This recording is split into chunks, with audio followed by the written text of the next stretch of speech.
스데반 설교의 일부입니다. 아시는 대로. 그런데 이제 오늘 내용은 굉장히 평범하게 기록이 되어 있죠. 평범하게 기록된 이야기입니다만은 대단히 중요합니다. 오늘 본문에서 우리가 강조해서 좀 알아야 될 것을 먼저 말씀을 드리고자 하는데, 나중에 말씀드리면 이게 조금 탁 이해가 안 될 수가 있기 때문에 미리 좀 말씀을 드리는 것입니다. 오늘 본문에서 우리가 강조해서 보게 되는 점은 뭐냐면 하나님의 7일 창조의 설계도를 보게 되는 것입니다. 6일 창조가 아니고 7일 창조입니다. 6일 동안 세상을 창조한 게 아니고 7일에 끝나는 거예요. 7일은 안식이 아니고 7일에 완성을 하는 겁니다. 다시 말하면 하나님은 이 땅을 창조하는 것이 문제가 아니고 저 천국을 완성하는 것이 하나님의 본래 목표이기 때문에 사람들이 자꾸 6일 창조라고 하는데 그렇지 않아요. 6일 하시고 마지막 날 쉰 게 아닙니다. 하나님이 쉬실 이유가 전혀 없어요. 7일에 완성이 돼야 마음이 쉬는 겁니다. 그렇기 때문에 하나님의 천지창조는 7일의 창조다. 이거 우리가 아시고 천국의 완성이 바로 하나님의 목적이다 하는 것을 아시고 본문을 함께 나누었으면 좋겠습니다. 이 서두에 여러 조상이라는 말이 나오는데, 여러 조상이라는 말의 의미는 유대 사람들에게는 멀리는 아담에서부터 시작해가지고 가까이는 야곱의 아들들까지 내려온 게 우리 조상들이에요. 단지 내 아버지, 내 할아버지 그게 아니고 여러 조상들이란 건 야곱의 아들들까지가 여러 조상입니다. 육적으로는 아담의 후손이면서 영적으로는 그 중에서 좀 건너뛰죠. 아벨이 있고 셋이 있고 노아가 있고 셈이 있고 이런 식으로 건너뛰다가 아주 가까이 구체적으로는 아브라함과 이삭과 야곱, 그리고 야곱의 12아들까지, 이 사람들이 이제 영적으로는 하나님의 자손이 되는 겁니다. 하나님의 자녀가 되고 그 사람들이 우리의 조상이다. 여러 조상이 바로 거기까지 한정을 짓는 것입니다. 이 두 번째로 우리가 조금 아셔야 될 것이 뭐냐면, 한번 여러분들에게 여쭤볼게요. 이제 가까이 있는 조상 중에서 아브라함과 이삭과 야곱이 있는데 성경적으로 누가 가장 중요한 인물이라고 생각을 하세요? 그걸 뭐 따져야 되느냐? 다 똑같이 중요하지. 그럴 수도 있지만 따져야 됩니다. 왜냐하면 누가 가장 중요하다고 강조를 하고 있는지 알아야지 성경이 말씀하고 하는 바를 알 수가 있어요. 요한복음 20장 30절, 31절에서도 예수님이 행하신 기적에 대해서도 다 기록하지 않았다고 했습니다. 그 중에서도 아주 엄선해가지고 기록을 했다고 했기 때문에 성경에서 어느 만큼 할애를 했느냐 하는 것은 대단히 중요한 부분이 되는 것이고, 중요성에 비례해서 많은 양을 할애하는 거예요. 그렇기 때문에 아브라함과 이삭과 야곱 중에 누가 중요하냐 그러면, 아브라함은 창세기 12장부터 20장까지 9장에 걸쳐서 나오고, 이삭은 21장에서 24장까지 4장에 걸쳐서 나오고, 야곱은 25장에서 50장까지입니다. 그러니까 야곱은 창세기의 절반을 할애를 했어요. 그렇기 때문에 흔히 아브라함이 중요하다고 생각하는 것과는 달리 창세기에서 가장 중요한 사람은 야곱입니다. 그러고서 야곱 때문에 이스라엘 백성이 됐다는 거 여러분 다 아시죠? 이름이 바로 거기서 유래를 하지 않았습니까? 창세기 32장에 야곱이 야복 강가에서 씨름을 천사와 했는데 천사가 가려고 하는데 안 놔주는 거예요. 놔라, 나 좀 가게 하라 그랬는데 안 놔준다. 나를 축복하기 전까지는 못 보내준다. 그래가지고 계속 씨름을 하니까 결국에는 천사가 네가 하나님을 이겼다. 그러면서 이제부터는 네 이름이 이스라엘이다. 하나님과 겨뤄 이긴 게 야곱이고, 이제 그게 이스라엘이 돼서 이스라엘 민족의 기원이 되는 것입니다. 그래서 오늘 본문에서 여러 조상이라는 것도 결국에는 이스라엘을 말하는 것이 되는 거죠. 그러면 하나님과의 싸움에서도 지지 않는 이 야곱이 어떤 인물이냐? 25장에 보시면 야곱은 쌍둥이의 차자로 태어나죠. 장자의 명분이 없는 겁니다. 그래서 그 에서의 약점을 이용해서 그 팥죽 한 그릇으로 장자의 명분을 인계받은 사람이에요. 그걸 에서가 나중에 하는 말이 저놈이 나에게 사기를 쳤다 그랬습니다.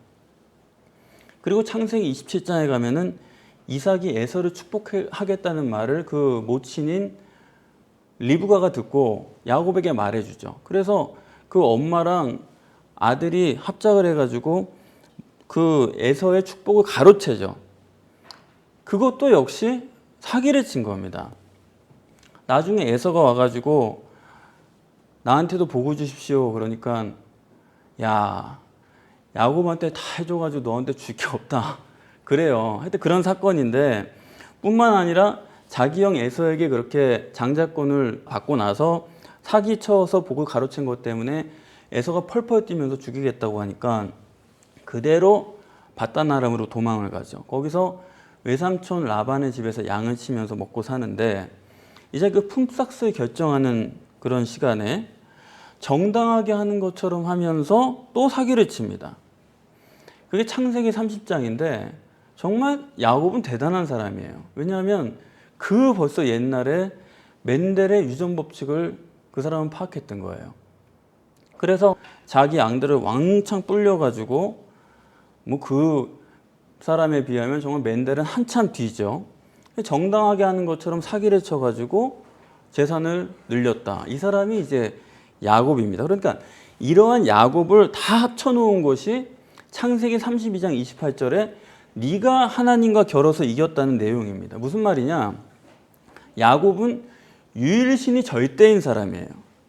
어떤 수단과 방법을 가리지 않고라도 하나님의 축복을 받아 챙기는 사람이고, 또 하나는 유일신만 절대적인 사람이 아니고 세상과 육도 절대적인 사람입니다. 야곱이 자기 형한테서 그 장자의 명분을 사기치는 것이나 이삭의 축복을 몰래 가로채는 것이나 또 삼촌에게서 품삯을 사기치는 것이나 전부 이 세상과 육이 절대이기 때문에 그런 일을 할 수가 있는 거죠. 그러니까 이 야곱이라는 사람은 누구냐 그럴 때 종교와 이 세상의 양다리를 걸치고 있는 대표적인 인물이에요. 이 대표적인 양다리 거친 이런 성향 때문에 창세기 47장 9절에서 바로 앞에서 야곱이 하는 말이 내가 130년을 험악한 세월을 살았습니다. 양다리를 거치면 그렇게 험악해져요. 여기까지가 이제 야곱의 스토리인데요. 그러면 이제 본문에 여러 조상으로 이 야곱의 스토리를 생각하면서 동시에 이어지는 것이 요셉의 스토리 얘기입니다. 요셉 얘기는 창세기에서 37장에서 50장까지 나오는데 그걸 읽어보면 어떻게 하면 요셉 얘기 같고 어떻게 하면 또 야곱 스토리 같아요. 그런데 이제 오늘 본문에는 요셉 스토리부터 나오기 때문에 요셉 스토리를 먼저 생각하라. 그렇게 우리가 받아들이고 생각을 해보면 그러면 여러 조상이 요셉을 시기해서 팔았다는 건데 아무래도 이제 오늘 본문은 좀 창세기를 좀 아셔야 됩니다. 창세기 37장부터 요셉 이야기가 시작되는데 1절, 2절을 여러분들이 읽어보시면 뭐라고 나오냐면 요셉 스토리를 시작하면서 하는 말이 야곱의 약전은 이러하니라 이렇게 시작을 해요. 요셉 얘기라고 하면서 야곱 얘기다 그겁니다. 요셉은 누구냐? 야곱이에요. 야곱의 아들들이 누구냐? 그것도 야곱입니다. 그러니까 요셉 스토리 같고 요셉의 형제들 얘기 같지만은 야곱의 약전은 이러하니라. 그러니까 그들의 얘기를 읽으면서 야곱의 이야기를 읽는 것과 같다. 이스라엘 스토리다 그 얘기입니다. 그래서 37장 이후에서 야곱이 누구고 야곱의 아들들은 어떤 사람인가를 우리가 생각을 해보면 먼저 아시는 대로 그 요셉의 문제가 제기된 것은 무슨 일이에요? 야곱이 요셉을 편애해서죠. 요셉의 어머니인 라헬이죠. 그 일찍 죽었다는 거예요. 그래서 자기가 사랑하는 여자이기 때문에 또 일찍 죽기도 했고 라헬의 아들인 요셉과 베냐민만을 특별히 사랑한 것입니다. 그럼 그렇게 애 둘을 따로 편애했다는 것은 야곱에게 무슨 문제가 있다? 그 사람은 육체 우선이다 이겁니다. 또 채색 옷을 해입혔다 그랬죠? 채색 옷을 왜 그렇게 강조합니까? 야곱은 눈에 보이는 게 절대인 사람이란 뜻이에요. 육체 우선이고 눈에 보이는 게 절대인 사람이 야곱이고 그러면 그 아버지한테 편애를 받은 요셉은 어떤 사람이냐? 이렇게 남들보다 사랑을 받고 채색 옷을 입혀주고 그랬으면 좀 겸손해야 되는데 이 요셉은 보통 교만한 게 아니에요. 창세기 37장을 읽어보시면 이렇게 못된 놈이 있나 싶을 정도로 자기 형들의 문제를 아버지에게 일러바치는데 누구를 일러바치냐면 레아나 라헬의 형제들이 아니에요. 누구요? 서자들. 그러니까 본처의 자식들 얘기는 쏙 빼고 서자들만 일러바치는 겁니다. 나쁜 놈이죠. 비교의식이 있고 우월의식이 있고 남의 약점만 파고드는 그런 아이인 거예요. 시기에서 요셉을 팔았다고 하는데 요셉이요 아무 문제가 없는 게 아닙니다. 여러분 이런 사람은 여러분들이 만나보신다고 하면 뭐 여러분이 그런 분이실 수도 있겠죠. 이런 분을 만난다고 하면 여러분 어떻게 생각하시겠어요? 요셉부터가 그 끔찍한 문제를 가지고 있는 사람입니다. 보통 교만한 사람이 아니에요. 꿈을 꾸고서는 아침마다 한다는 소리가 형들의 볏집단이 나한테 절을 하던데요. 아, 이 뜻을 몰라서 하는 얘기예요? 아, 저런 인간이 다 있나. 다음날 또 아침 먹고 와가지고 하는 말이 형들의 별들이 내 별에 절을 하던데요. 앞으로 무슨 일이 벌어질지 모르지만 당신들은 내 밑이라 이거죠. 나한테 절할 사람들이라 이거죠. 숟가락을 던졌을 거예요. 야, 이 그만해라 하면서. 그러니까 이 보통 문제가 있는 아이가 아니에요. 뿐만 아니라 그럼 이 형들은 어떠냐? 형들은 시기했다는 겁니다. 열등의식, 비교의식이 가득 찬 사람이에요. 다시 말하면 야곱의 12아들은 그냥 야곱입니다. 육체 절대고 자기중심적이고 이기주의적이고 자기 목표를 이루기 위해서라면 남은 아랑곳도 안 하는 사람들이에요. 그런 인물들이 야곱의 아들들이고 그게 야곱이고 그러면 요셉은 영적으로는 또 어떤 상태냐? 요셉은 꿈꾸는 사람이죠. 꿈꾸는 사람이라는 건 뭐냐면 보이는 게 절대란 얘기예요. 꿈으로 하나님이 그 사람한테 계시한다는 건 뭐냐면 그 사람이 회개해야 될 문제입니다. 그 사람이 보이는 것이 절대이기 때문에 다른 방법은 없기 때문에 그렇게 하시는 거예요. 보이는 것이 절대고 뭐든지 요셉을 비롯한 12조상이라는 것은 가시적인 것만이 절대고 철저히 이기주의적이고 자기중심적이고 그래서 그들이 요셉을 팔았다 이겁니다. 창세기를 여러분 읽어보시면요. 자기 10형들이 그 요셉을 죽인다는 데는 뭐 르우벤 같은 사람이 나서 야, 뭐 죽이기까지 하냐 그랬지만은 누가 죽일 수 있느냐 그 정도의 문제인 거지 10형이 요셉이 못된 놈이라는 데는 아무도 이견이 없어요. 만약에 생각해 보세요. 요셉이 형이라고 그러면 그 밑에 사람이 형 때문에 좀 고생을 해가지고 후박받으니까 형을 좀 미워할 수도 있겠어요. 근데 이건 제 막내인데 위로 10형이 의견 일치를 봐가지고 못된 놈이다. 하나같이 저놈이 나쁜 놈이라고 할 때는 그건 정말 나쁜 놈인 것입니다.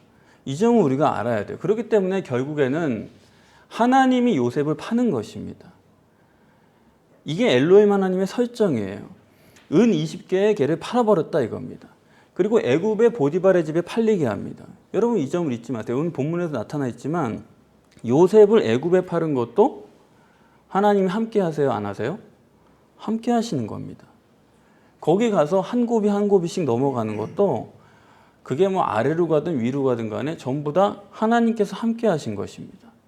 그래서 처음에 보디발의 집에 팔려갔다가 거기서 나름 열심히 했더니 보디발의 집사, 총괄 집사가 됐죠. 그러다가 좀 괜찮은가 했더니 39장에 보면 요셉이라는 놈은 또 박살이 나도 마땅한 거예요. 이삭과 너무 비교가 되는 게 이삭은 번제를 드린다니까 자기를 의심한 사람입니다. 나를 묶으라고 그랬어요. 왜냐하면 내가 망할변에 도망칠지 모르니까 나를 묶어달라고 그랬어요. 그런데 요셉은 자신만만한 거예요. 확신에 차 있는 거예요. 나는 절대로 내가 하나님이 보시는데 내가 보디발의 아내가 아무리 유혹을 해도 나는 그런 데 빠지지 않는다. 그러고서 들어갔다가 아니 자기만 안 빠지면 돼요? 상대방이 가만히 안 있는데? 그래가지고 결국 옷을 뺏기고 도망 나갔다가 그대로 감옥 가지 않습니까? 그래서 결국에 억울하게 됐는데 그것도 하나님이 함께 하신 거예요. 하나님이 감옥 보낸 겁니다. 그래서 보디발 집에 감옥에 들어가게 되는데 그러니까 어떻습니까? 아니 12아들 중에 가장 사랑받던 애가 느닷없이 종이 돼요. 거기서 또 안 돼가지고 또 감옥을 가고. 그런데 제가 보기에는 그래도 싸요. 하는 거 보면은 그럴만합니다. 그래서 요셉을 보면 또 약간 저 같아요. 너무 공감이 돼요. 그럴만한 게 당하거든요. 그래가지고 요셉이 감옥을 가가지고 드디어 사람이 되는 거예요. 그게 증거가 뭐냐? 꿈꾸던 사람이 이제 해몽을 하는 겁니다.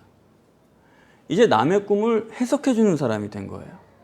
꿈을 해석한다는 것은 하나님의 신이 아니면 불가능하기 때문에 예전에는 자기가 보고 싶은 것을 보던 사람이었는데 이제부터는 하나님과 대면하는 사람이 된 것이고 그 속에 하나님의 신이 들어와 있는 것입니다. 그래서 요셉이 술 맡은 관원과 떡 맡은 관원의 꿈을 해몽해 주고 요셉이 해석해 준 대로 술 맡은 관원이 복직을 해서 나중에 바로의 꿈을 요셉이 해석해 주는 그런 일로 이어지게 되고 그리고 하나님이 베풀어 주신 은총과 지혜로 애굽의 총리가 되었다. 이게 요셉의 스토리인데 이게 굉장히 길죠. 그런데 본문을 보시면 그 요셉 스토리는 9절, 10절로 사실상 끝난 겁니다. 2절로 끝내버렸어요. 즉 요셉 스토리는 뭐냐? 야곱의 약전이다. 요셉을 보면서 뭘 봐야 된다고요? 야곱을 봐야 돼요. 왜 야곱을 봐야 돼요? 야곱이 이스라엘이기 때문에. 그 이스라엘이 곧 여러 조상이기 때문에 야곱의 이야기, 여러 조상의 이야기를 한꺼번에 보게 되는 것입니다.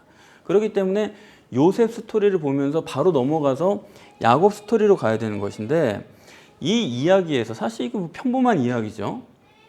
이걸 보면서 사람들이 이거 참 인생의 재미난 이야기다. 참 인생 역정이 들어있다라고 생각을 하지만 이 평범한 이야기에서 하나님께서 말씀하고자 하는 강조점이 뭐냐?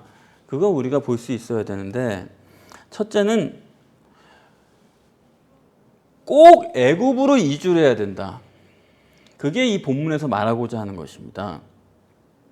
창세기 15장에 이미 아브라함에게 하나님께서 말씀하기를 너의 후손이 이방에 객이 되어 400년 동안 애굽 땅에서 종살이 할 것이다 라고 하는 말씀을 하셨어요.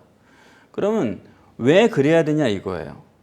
하나님이 지금 요셉을 애굽으로 끌어가는 것을 어떻게 하십니까? 여러 조상들이 요셉을 시기해서 애굽에 팔고 거기서 종살이 하다가 거기서 또 누명을 쓰고 감옥살이를 하고 그러다가 이제 총리가 되게 되는데 또 한편 형들은 가나안에 그냥 편안하게 살다가 갑자기 기근이 들어가지고 그 형들의 가족이 곡식을 얻기 위해서 결국에는 요셉의 초청을 받아서 이런저런 우여곡절 끝에 애굽으로 가게 됩니다. 그럼 왜 이렇게 하시냐 이거예요. 하나님이 애굽으로 그 백성들을 옮기시는 게 목적이라고 한다면 한꺼번에 옮기시면 되는데 왜 이런 일들을 하느냐 이거예요. 한꺼번에 옮기면 안 됩니까? 한꺼번에 옮겨가서 거기에 터전이 있고 그런 일을 하실 수가 없습니까? 하실 수가 있죠. 그런데 한꺼번에 요셉까지 포함해서 애굽으로 이주할 수 있음에도 불구하고 왜 이렇게 애굽에서 요셉이 총리하는 게 뭐 중요한 게 아니에요. 그게 총리하면 어떻고 안 하면 어떻습니까? 애굽으로 이주하는 게 문제거든요. 그래 창세기 15장에서도 너의 자손들이 애굽에서 종살이한다. 그 계시가 중요한 거지 뭐 요셉이 뭘 하는지는 그런 중요한 게 아니잖아요. 그러면 본문에서 말하고자 하는 건 뭐냐? 애굽으로 이주시키는 것이 절대라는 것입니다. 이게 요셉 스토리의 강조점이에요. 요셉은 하나님이 그야말로 목을 붙잡고선 억지로 가게 하신 거고 물론 자기 형들이 시기해서 갔지만은 그거는 시기라는 건 마귀의 역사니까 마귀의 역사까지 다 동원해가지고 요셉은 거리로 보냈고 그리고 다른 75명은 자의로 여기 초청받았다고 되어 있지 않습니까? 그러니까 자의로 갔는데 물론 그것도 가나안에 원래는 머물고 싶었지만 기근 때문에 불가항력적으로 애굽으로 갈 수 없는 자이긴 자의인데 불가항력적인 그렇게 해서 가게 됐다는 건데 이렇게 왜 이런 식으로 해가지고 애굽의 이주를 강조하느냐. 강조해요 이게. 그냥 보내면 되는데 이렇게 복잡한 과정을 통해서 꼭 애굽에 가야 한다는 것을 하나님은 보여주시려는 겁니다. 왜 그러냐. 애굽으로 이주하는 게 절대이기 때문에 그래요. 왜 애굽에 꼭 가야 되는 거냐. 처음에 말씀드린 대로 하나님의 천지창조가 필연이기 때문에 그런 것입니다. 애굽이라는 게 뭐냐? 천지창조를 말하는 거예요. 이 세상을 말하는 것입니다. 다르게 말씀드리면 가나안에 있는 하나님의 백성을 꼭 애굽에 이주시켜야 돼요. 왜 그러냐? 천지창조가 필연이기 때문에 그것을 애굽으로 설정을 해 놓은 것입니다. 그러니까 6일 동안 창조하시고 6일 안에 사람을 만드셨죠. 그런데 그 사람을 육체 우선으로 만들어 놨다는 거예요. 그게 바로 오늘 본문에서 기근으로 설정을 하고 시기 질투하는 관계고, 그래서 결국은 애굽으로 끌고 가서는 하나님의 이 설정이란 게 바로 이런 정도입니다. 애굽의 양식을 구하러 갔다가 요셉을 만나가지고 이거 뭐 깜짝 놀라죠. 처음엔 못 알아보다가. 근데 그 과정에서 요셉인 줄 모를 때 너 동생이 있지 너희들. 동생 베냐민을 데리고 와라. 그래가지고 할 수 없이 형들이 야곱에게로 돌아갑니다. 이거 베냐민 안 데려오면 우리 다 굶어 죽습니다. 우리 아주 큰일 났습니다. 베냐민을 데려와야 되겠습니다. 그러니까 야곱이 뭐라고 그래요? 요셉도 죽었는데 베냐민까지 잃느냐? 베냐민은 절대 못 보낸다. 굶어 죽으면 죽었지 못 보낸다. 완강하게 거절을 해요. 그런데 오늘 본문에서 나타난 바와 같이 차라리 내가 죽겠다고 하던 야곱인데 오늘 재차 보냈다 그랬어요. 재차라는 말을 지금 강조하고 있지 않습니까? 재차 13절에. 왜 그래요? 이게 굉장히 중요한 겁니다. 내가 베냐민을 잃으면 잃으리라 하면서 야곱이 베냐민을 보내요. 그게 무슨 얘기냐? 절대로 베냐민은 못 보낸다. 내가 죽으면 죽었지 안 된다라고 하던 사람이 결국엔 재차 베냐민을 보내는 이유는 결국 육체 우선이 절대고 생존이 절대이기 때문이에요. 다 굶어 죽게 생겼는데요. 그러니까 오죽하면 재차 보내는 겁니다. 다시 말하면 인간이 이렇게 육체 절대라는 것을 강조하기 위한 거예요. 다시 말하면 야곱을 포함한 하나님 백성들은 하나님 백성이지만 육체 우선이 절대예요. 그게 하나님의 설정입니다.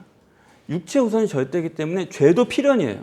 죄를 지을 수밖에 없고, 그리고 마귀는 육체를 통해서만 역사하기 때문에 마귀 역사도 우리에게 필연적인 거예요.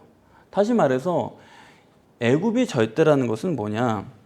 하나님께는 목적이 있다 이 얘기입니다.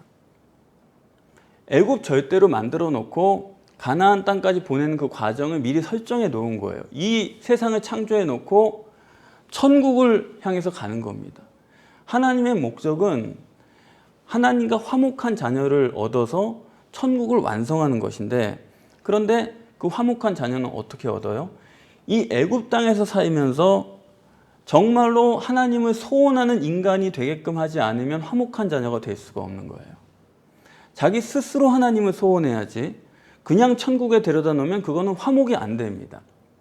애굽 땅에서 겪으면서 가정의 불화를 겪으면서 고생과 위기를 겪으면서 기근 속에서 그들이 가나안 땅을 향해 가는 거예요. 그 모든 걸 겪으면서 결국엔 하나님만 소원하고 하나님이 나를 도왔고 이 모든 것이 하나님의 섭리 속에 있다는 것을 고백하게 해서 결국에는 자기중심적이고 육체중심적이고 이기주의적인 그런 사람들이 생각을 바꿔가지고 야곱 비롯해 그 12형제가 생각을 바꿔서 하나님을 소원하는 자가 되게 하는 것입니다.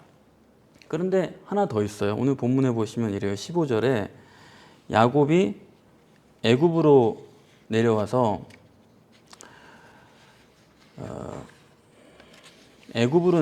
자기와 우리 조상들이 거기서 죽고, 그런 구절이 거기 있죠. 자기와 우리 조상들이 거기서 죽고.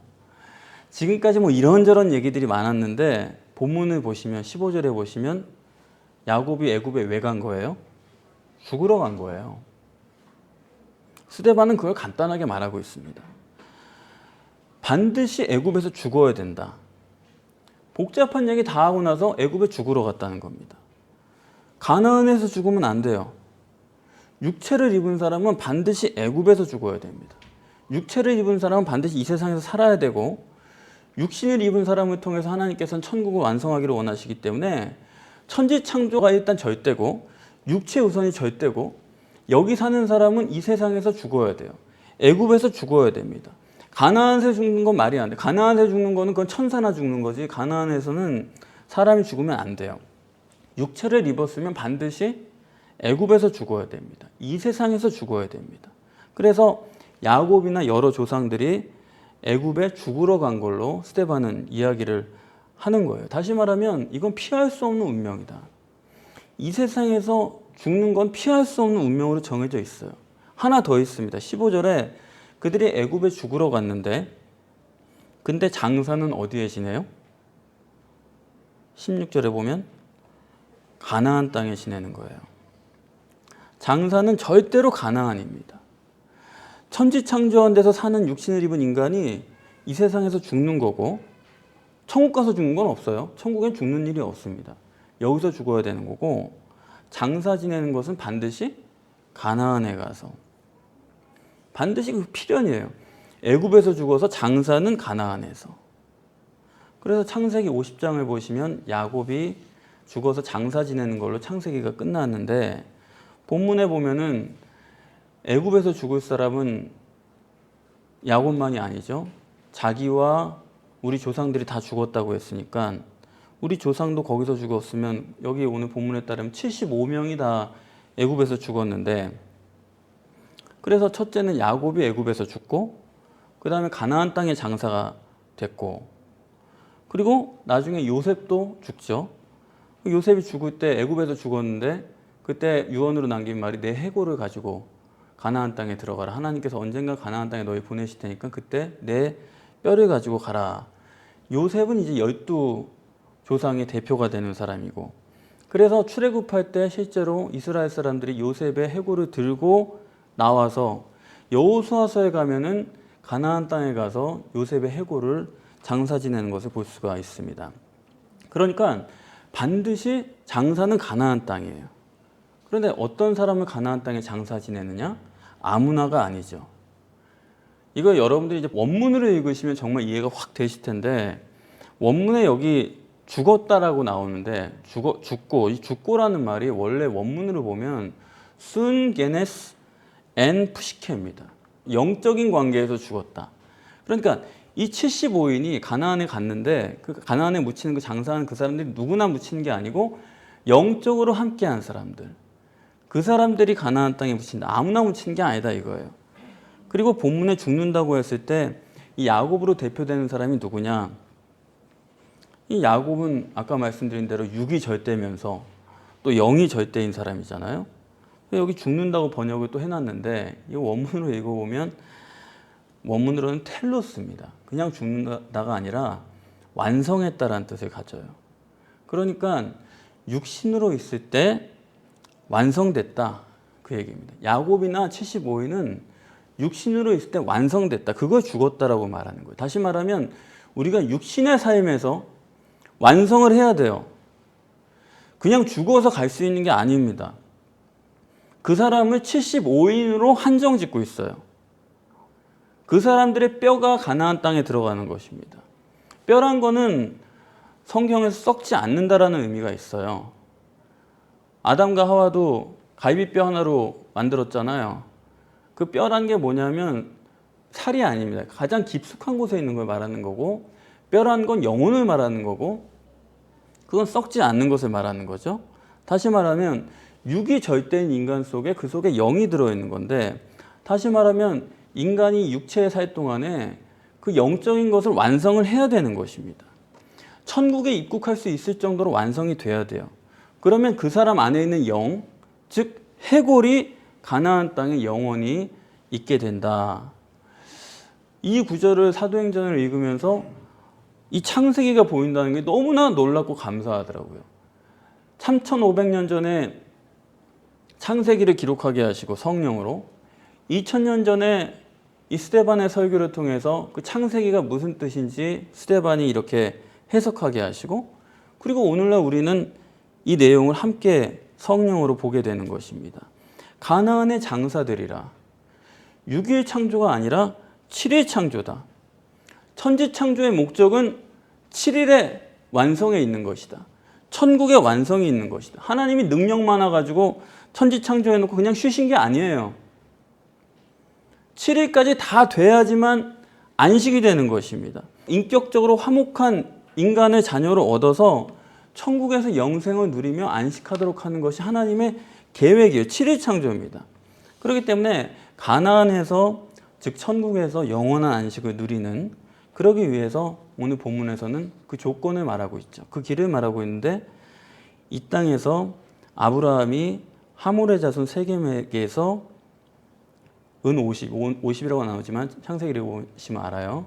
은 50냥을 주고 산 무덤의 장사를 지냈다는 가나안 땅에 이 값이라고 했죠. 오늘 본문에서는 값이라는 것을 굉장히 강조했다 이겁니다. 지불했다는 겁니다. 이 세상 육신으로 있을 때 천국의 안식, 내 무덤, 내 자리를 얻기 위해서 값을 지불했다 이거예요. 요한복음 15장에 따르면 예수님께서 정확하게 말씀하셨죠. 내가 너희를 위해서 천국에 맨션을 지으러 간다 그러신 거예요. 그러니까 맨션을 예수님이 지으실 때 그건 공짜가 아니에요. 은으로 대표되는 육체의 값을 지불해야 됩니다. 은을 지불해야 천국의 맨션을 사는 거예요. 그러기 위해서 이 땅에서의 삶이 완성이 되어야 되는 거예요. 그 완성은 육체를 부인하는 것입니다. 그런데 그 육체를 부인한다는 게 얼마나 가장 어렵죠. 육체 부인이 얼마나 어려운가를 야고보 통해서 말씀하고 있잖아요. 내가 베냐민을 이룰 수가 없다. 베냐민을 이루니 내가 죽겠다. 그러니까 뭔가를 부인한다는 게 그렇게 어려운 거예요. 육체 부인이라는 게. 그런데도 성경은 값을 치러야 된다 이 말입니다. 그래야지만 완전하게 죽어서 가나안의 맨션, 내 무덤, 내가 살 수 있는 자리를 마련할 수 있고 거기에 내 영혼이 안식을 누리게 된다. 그게 돼야지만 복음이 되는 겁니다. 들려진 복음이 완성이 되려면 그게 꼭 필요한 거예요. 그것을 위해서 예수님께서 이 땅에 처녀의 몸에 잉태를 하셔서 오셨고 육체로 그 값을 자기도 지불하신 것입니다. 아무든지 나를 따라오거든 자기를 부인하고 자기 십자가를 지고 나를 따라오라. 그 값을 지불하고 육신에서 주님과의 관계에서 값을 지불하고 주님과 완전한 교제가 이루어질 때 그것이 육신의 삶의 완성이고 천국에서의 맨션, 무덤을 보장하는 하나님과의 약속과 섭리의 역사 속에서 내가 있게 되는 것이고 그런 사람이 마지막 때에 종말의 사명을 감당할 자로 서게 된다 이 얘기입니다. 유명한 교회 그 목사님께서 돌아가시기 전에 은퇴하시고 설교를 좀 하셨는데 돌아가시기 전에 남긴 설교를 제가 들어보니까 그런 말씀을 하셨어요. 큰 교회를 이루신 분인데 내가 교인들이 교회 올 때마다 너무 세상에서 고통받고 힘드니까 그걸 위로해주는 설교를 하려고 하다 보니까 정말 교인들이 필요한 설교를 못했다. 그들의 영혼이 사는 설교를 못했다. 그게 너무나 후회스럽고 주님 앞에 내가 너무나 죄송한데 되돌릴 길이 없다. 그 얘기를 하시더라고요. 근데 그게 정말로 근데 그 얘기 들으면서 제가 어떤 생각을 했냐면 좋은 생각인데 그런데 아직도 잘못 보고 있다. 뭐냐? 정말 죄송한 말씀이지만 저는 그렇게 생각했어요. 교인들이 세상에서 고통을 받는 게 아닙니다. 세상에서 우리가 고통받는다고 생각하는 그 자체가 잘못이에요. 그거 자체가 잘못된 포인트예요. 우리는 세상에서 고통을 받는 게 아니에요. 고통 속에서 타협하고 그 와중에 그걸 누리며 살아가지. 그렇지 않나요? 교인들이 힘든 거 압니다. 저도 인생이 힘든 거예요, 정말. 인생은 고해라는 불교의 말이 맞아요. 정말 하나하나가 고통인데 그런데 문제는 고통을 받는 게 아니라 우리는 고통 속에서 주님을 의지하기보다는 타협해 나가는 거예요. 그리고 그 와중에 그 육신의 삶을 즐기다가 오는 겁니다. 그렇기 때문에 고통받으니까 위로해 준다는 생각 자체가 포인트가 잘못된 거예요. 그런 잘못된 위로 때문에 또다시 그 생활을 반복하고 천국이 준비되지 않은 채로 육신의 삶이 완성되지 않은 채로 죽음을 맞이하는 거예요. 그렇기 때문에 그들에게 제자훈련이라는 게 필요한 겁니다. 마음의 안식을 주기 위해서. 뭔가 하는 것 같거든요. 이것도 하고 저것도 하면 되는 것 같거든요. 그런 게 아닙니다. 제자훈련해가지고 천국 갈 수 있는 게 절대로 아니에요. 책 읽는다고 가는 게 아니에요. 자기를 부인해야 됩니다. 주님만 의지해야 됩니다. 그렇지 않고서는 여기서 고통을 느끼면서도 자기가 즐기려고 한다니까요. 주님 안에 있으려고 하지 않는 것입니다. 그렇기 때문에 저는 그래요. 여러분, 저는 이게 눈에 보이는 교회란 게 이거는 솔직히 말해서 의미가 없어요. 이거는 별게 아니에요. 이거는 이런 공간은 크든 작든 뭐 화려하든 누추하든 아무 의미가 없습니다. 교회는 뭐냐면 이게 여러분 다 아시죠? 이게 교회입니까? 교회는 여러분들이에요. 심지어 우리도 아닙니다. 나예요. 내가 교회지 우리가 교회가 아니에요. 내가 교회예요. 우리도 아닙니다. 우리는 뭐냐 그러면 내가 교회인 사람들이 같이 모인 것뿐이에요. 공예배로 같이 모여서 한 주 동안 내가 주님을 의지하고 살았던 것에 대해서 같이 간증하고 나누고 그런 자리죠. 그러니까 이게 교회가 아니고 우리 각자가 내가 교회입니다. 우리 교회란 말도 그건 틀렸어요. 내가 교회예요. 내가 교회인 사람들이 여기 모여서 다시 말하면 여기서 함께 모여서 공예배를 드리고 여러분이 나가시면 그곳이 다 교회입니다. 거기서부터 한 주간 예배를 사시는 거예요. 예배를 하며 나가는 거예요. 거기서 하나님의 역사가 다 나타나고 있는 거지. 그러니까 그걸 생각하면 이 교회 여기 모이는 거에 그렇게 연연할 건 없어요, 사실. 여기 모여서 그동안의 전과를 나누는 자리죠. 그리고 다시 한번 격려하고 힘을 내고 바로잡고 이렇게 해나간 자리지 그렇지 않습니까? 그렇기 때문에 내가 교회다. 세상 나가서도 교회로 사는 거지 세상 나가서 그냥 살다가 여기 교회 오는 게 아니다 이겁니다. 그걸 오늘 본문에서는 75명으로 한정졌어요. 많은 사람이 아닙니다. 75명이에요. 거기 이스라엘 백성들이 뭐 손자도 낳고 자식도 낳고 뭐 결혼도 하고 뭐 많았을 거예요. 그런데 75명이라고 분명한 숫자를 제시하시는 것은 바로 육신을 부인하고 천국의 삶을 완성하고 하늘의 보화를 쌓는 그 사람은 한정되어 있다. 누구나 가는 게 아니에요. 나 예수 믿습니다 해서 가는 게 절대로 아닙니다. 예수 믿는다는 말을 그렇게 받아들이면 그거는 정말 맹신입니다. 성경은 분명한 길을 제시하고 있고 그것을 스데반이 죽기 전에 설교로서 우리에게 남겼기 때문에 오늘 본문이 도대체 이 본문이 스데반이 죽기 전에 하는 설교로 무슨 의미가 있을까? 이게 뭔가 평범한 얘기 같지만 여기에는 확실한 구원의 길을 스데반이 말씀하는 것이고 이것을 우리가 성령으로 깨달아서 나누었기 때문에 이것은 확실한 구원의 도라는 것을 여러분들이 꼭 아시고 우리 모두가 75명이 돼야 됩니다. 여기서 한 사람도 거기서 낙오돼서는 안 돼요. 75명 얼마나 중요한지 몰라요. 그러니까 10,000명, 20,000명 아무 의미가 없어요. 저한테는 최소한 그래요. 수많은 사람이 모이는 건 아무 의미가 없어요. 각자 내가 교회가 되는 것이 중요하고 그들이 가나안 땅에 들어가서 장사되고 영원한 천국을 누리게 되는 것이 우리의 소원인 것입니다.